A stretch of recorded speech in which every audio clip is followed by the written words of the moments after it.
ভাল এটা প্ৰণাম কৰি পেলাই আহিব পাৰে।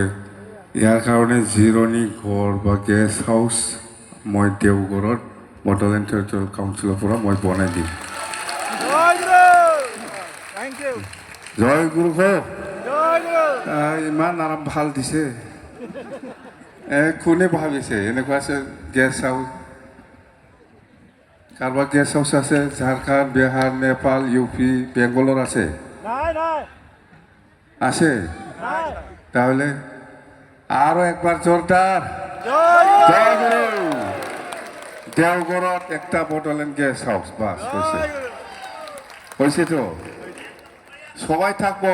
শিলিগুড়ির লগে থাকবো, আসামের লগে থাকবো, কোকরাঝারের লগে থাকবো, গোসাইগাঁও সবাই এখানে রেস্ট নিতে পারবো এই গেস্ট হাউসে। খালি বডলেণ্ড জয়েন্টের না, নামটা বডলেণ্ড গেস্ট হাউস, কিন্তু থাকা সবাই থাকবো। ঠিক আছে? জয় গুরু, থ্যাংক ইউ, ধন্যবাদ।